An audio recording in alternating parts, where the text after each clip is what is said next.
Sveiki, mano brangieji. Na kągi, atėjo laikas daryti lapkričio prognozę. Prieš pereinant prie tarologinės pusės, kaip visada noriu pradėti nuo astrologinės ir mes vėlgi lapkričio mėnesį turėsime retrogradinį Merkurijų. Tai jisai pradės eiti atgal nuo lapkričio 26 dienos iki gruodžio 15 dienos. Kas sekate mane iš anksčiau, žinote, kad retrogradinis Merkurijus turi savo šešėlinio veikimo datas, jisai pradeda veikti 2 savaitėm anksčiau ir baigia veikti 2 savaitėm vėliau. Nieko naujo nepradėti nuo lapkričio 12 iki gruodžio 29 dienos. Merkurijus pas mus atsakingas už komunikaciją. Tai reiškia, kai jis eina atgal, komunikacija pas mus yra labai prasta, žmonės nesusikalba, dingsta fokusas, daug bereikalingų pykčių, nesusipratimų, planai koreguojasi, keičiasi, atsišaukia ar persikelia skrydžiai. Tad jokių būdų nieko naujo nepradėkite tuo laikotarpiu, nepasirašinėkite darbo sutarčių, nepirkite didelių pirkinių, ypatingai taip, nei būsto, nei automobilių. Apskritai nepatariu nieko pirkti, bet kadangi ateina kalėdos, taip, visi nori pasirūpinti dovanomis, tai skatinu nusipirkti kuo įmanoma daugiau visiems savo artimiesiems dovanų iki lapkričio vidurio, taip. Nes jau po lapkričio vidurio viskas, ką nusipirksite, dažniausiai, kiek mano praktika rodo, anksčiau ar vėliau žmonėms nebepatinka, jie vis tiek to nebenaudoja, taip.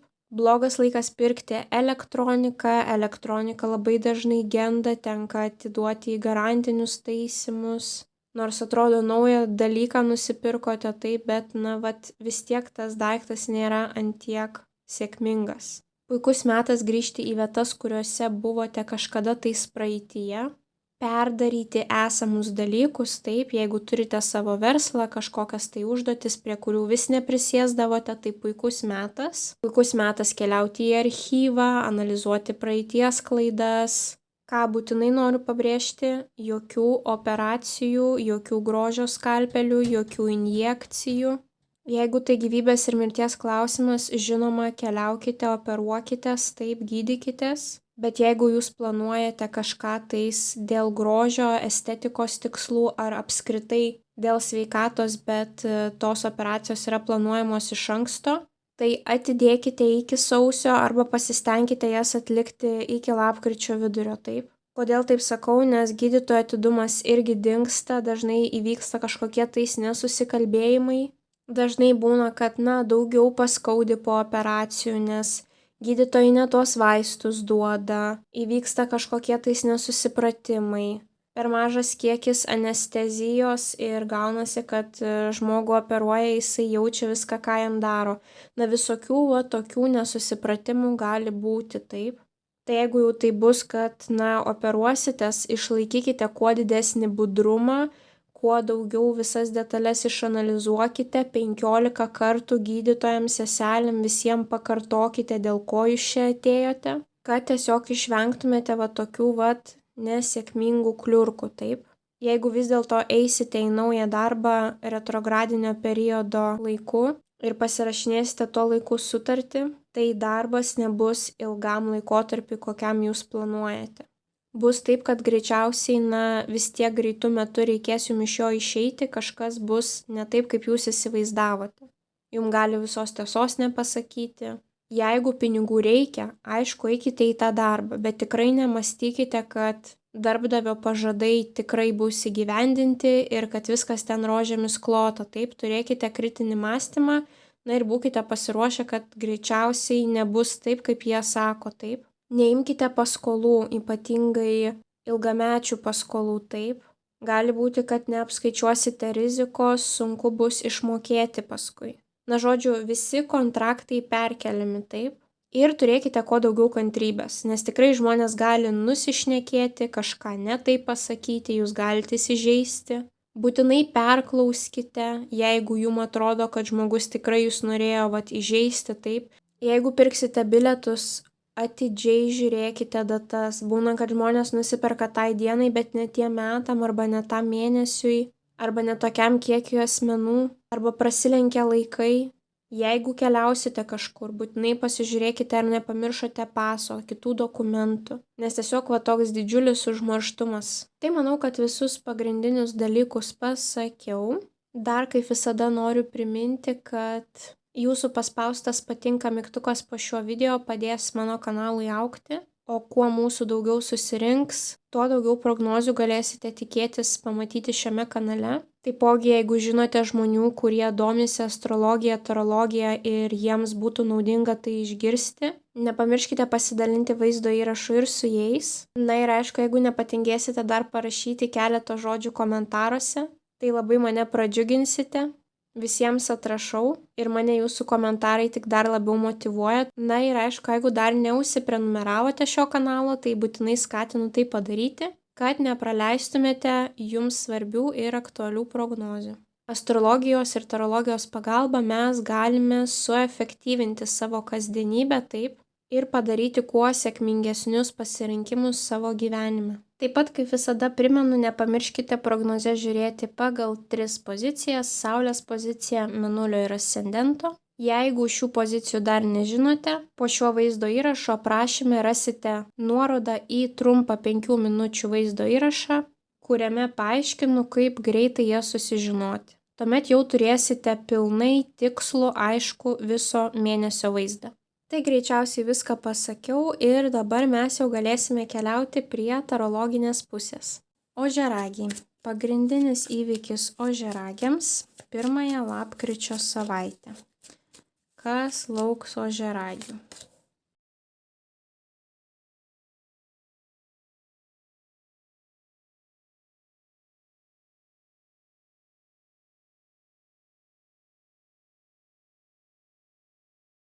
Bei vienas patarimas ožiaragiams apie jų lapkričio mėnesį.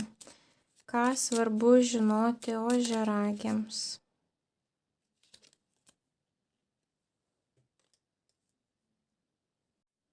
Ožiaragiai, jūsų prognozė labai įdomi ir mėnesis bus svarbus emociškai. Ir ar neturite čia jūs kažkokių tais meilės trikampių ar toksiškų meilės situacijų, nes antroje mėnesio pusėje išryškėja būtent meilės santykiai. Na, bet pažiūrėkime viską nuo pradžių. Pradėkime nuo jūsų 1 lapkričio savaitės ir jums iškrito 2 penketų kortos, o penketai pas mus rodo iššūkius ir išbandymus. Tai jums iškrito monetų penketas ir kardų penketas. Monetų penketas – finansinės problemos, prastesnė sveikata arba dvasiškumo trūkumas. Kardų penketas – konfliktas, kovojimas iki paskutinio, kad būti teisiems. Tai gali būti, kad turėsite kažkokį tai konfliktą, nesutarimą 1 savaitę dėl finansinės padėties, arba jūs tas konfliktas prives prie tokios būklės, kai, atrodys, kad nebetikite jūs nieko, kas vyksta aukščiau, taip? Taipogi čia gali būti didžiulės išlaidos, taip? Sunki finansinė situacija būna tada, kada, pavyzdžiui, mes per daug paišlaidavim. Ir jūsų kažko turite, pavyzdžiui, argumentą dėl savo finansų ar dėl savo išlaidų. Ir prie to paties dar pas jūs atkeliauja kardų tūzas, o kardų tūzas gali būti kažkokia tai žinia, gali būti kažkokia naujiena arba kažkokių tais ryšių nukirtimas, taškų padėjimas būtent 1 lapkričio savaitę. Tai 1 savaitė pas jūs tokia gana krizinė. Elementariai galbūt kažkam bus prastesnė sveikata, peršalimas, tai saugokitės, taip. Kardai pas mus gali rodyti, pavyzdžiui, ir operacijas, ir švirkštus, taip, metalas. Pavyzdžiui, kažkam bus prastesnė sveikata. O kažkam bus konfliktai, pavyzdžiui, su antraja puse dėl finansinės situacijos. Bet kokiu atveju pagal monetų penketą dažniausiai, siūloma nebijoti pasikreipti pagalbos, nes kaip matome, moteris eina, o už lango yra šilta, jauku, bet jinai nesikreipia tos pagalbos. Tai vat svarbu, jeigu jums tikrai reikės, nebijokite, išdrįskite pasikreipti pagalbos. Toliau pagal kardų penketą yra toksai klausimas, ar jums ta situacija antiek aktuali, kad jūs taip vat iki paskutinio kraujo lašo įrodinėtumėt savo tiesą. Jeigu tai yra buitinis konfliktas, pasistengkite nusileisti, jūs nieko, gero nepešite, taip sakant, taip. Aišku, jeigu tai yra moralės klausimas, kažkas tai užteršia jūsų vardą, visa kita, tai žinoma galite, kaip ir reikia, įrodyti savo tiesą, bet kas liečia buitinius konfliktus, tai maždaug, jūs laimėsite, bet visi kiti nuo jūsų nusisuka. Nes visi įsižeidė, visi masto, aš negaliu patikėti, kad jisai ar jinai taip galėjo pasielgti. Tai vat, būkite sąmoningi, taip. Galbūt ne visada tą konfliktą, reikia bristi tą konfliktą, kartais galbūt reikia išvengti jo. Ir kaip sakiau, tas tūzas, pavyzdžiui, naujiena apie tuos prastus finansus ir kyla konfliktas, taip. Arba galbūt kažkas jų mažai moka, darbdavys, taip, ir jūs turit konfliktą ir jūs nusprendžiate dėti tašką, nukirsti tą jūsų ryšį, tą jūsų darbo sutartį, taip, ir eiti toliau. Tokios įvairiausios situacijos gali būti pagal šitas kortas. Toliau antroji savaitė jau pas jūs kitokia visai energetika, geresnė energetika. Jums čia iškrenta monetų aštuonetas, aukšto lygio meistro korta. Kai jūs jau žinote, ką jūs darote, jūs esate labai puikus savo srities specialistas ir prie to paties jums iškrenta dar lazdų septynetas, tai yra plėtros korta. Tai jeigu esate savo srities specialistai, gali būti, kad antrąją savaitę sugalvosite plėsti, taip, pavyzdžiui, plėsti savo verslą, atsidaryti ar kažkokią paskyrą socialiniuose tinkluose, ar susikurti savo internetinį puslapį, ar nukeliauti į kitus miestus ir pasireklamuoti, taip vyksta kažkokia tais plėtra. Taipogi pagal kitą kortą jums dar iškrito lazdų riteris, vėlgi kelionės, aktyvumas, didžiulis judėjimas. Tai jau ne viena korta rodo, kad galbūt jūs norėsite pareklamuoti savo tą meistriškumą, taip, o galbūt jūs turėsite tiek užsakymų, kad jums reikės keliauti iš vieno kliento pas kitą klientą ir taip visą antrąją savaitę, taip, o galbūt net keletas užsakymų bus iš užsienio. Turėsite daug tos veiklos, būsite labai judrus. O galbūt tai būsite ne jūs, o susirasite tokį mokytoją, savo srities profesionalą ir jums teks keliauti pas jį pasimokyti antrąją savaitę. Bet, kaip sakiau, jau energetika kyla, gerėja, taip, ir aukšti finansai, arba gali būti, kaip ir sakiau, kad, pavyzdžiui, pas jūs ateina žmogus ir sako, man jūs rekomendavo mano draugas ar kažkas, nes, aš mačiau jūsų darbus, labai patiko, paklausiau, kur jisai visą tai darėsi ir man pasakė, kad pas jūs. Taip, tai yra tokio lygio specialistas, kai jam, ne visada jau ir reikia ieškoti kitų žmonių, kai žmonės patys jau jį susiranda. O dabar kalbant apie jūsų antrąją mėnesio pusę, tai čia prasideda įdomus dalykai. Kardų dvejetas, kardų trejetas. Situacija auga, vystosi. Kardų dvejetas yra baimė pasirinkti tarp dviejų. Apskritai baimė rinktis, baimė imtis to žingsnio, baimė suklysti. Kardų trejetas sužeista širdis, taip. Jeigu esate širdininkai, tai tiesiog elementariai pasaugokite savo nervus ir sveikatą taip, kad, gali būti, pavyzdžiui, kad persidirbate per daug streso ir nukenčia širdis, tai, pavyzdžiui, širdies permušimai. Bet kas liečia meilės santykius, tai kažkam tai bus situacija meilėje, kad ar negalite išsirinkti tarp dviejų, įsipainiojote į meilės trikampį. Vėlgi antras konfliktas su savo antrąja puse, galbūt tas konfliktas buvo pirmąją savaitę ir mes turime kitą konfliktą trečiąją savaitę, taip. Ir tie mūsų kardai auga ir išauga į lazdų devynetą. Lazdų devynetas, yra korta, kai norisi mum apibrėžti savo asmeninės ribas, kai mum nesinori leisti to žmogaus būtent už tos ribos, kai mum atrodo, kad jisai galbūt peržengė ribą, kai mes norime jam aiškiai ją nubrėžti, kai mes norime atstovėti savo tiesą. Tai vat toks jausmas, kad čia tokia situacija pas jūs bus 3 savaitę. Aišku, jeigu jums asmeniniai santykiai neįdomus, nėra pas jūs jokių meilės trikampių ir neširdies sutrikimai, tai tiesiog pasaugokite savo sveikatą, nes gali būti, kad jūs turite didžiulį užimtumą 3 savaitę, kur jau atrodo neiškęsiu. Prie to paties mintise jūs mastote, svarstote, galbūt kažkokios baimės, nepasitikėjimas savimi, ar turite kažkokių tais reikalų nuspręsti, išsirinkti vieną iš 2 ir galiausiai tie fiziniai veiksmai ir tos mintis tiesiog priveda jūsų kūną iki tokio streso ir išsekimo, kad gali būti kažkokios tai sveikatos problemos. Tai tuomet tiesiog pasistengkite pasaugoti savo sveikatą. Ir nepamirškite, retrogradinis Merkurijus jeigu turėsite kažkokių naujų pažinčių, būtent meilės tipo, tai rožiniai akiniai nukris būtent, kai Merkurijus pradės eiti tiesiai į priekį gruodžio gale.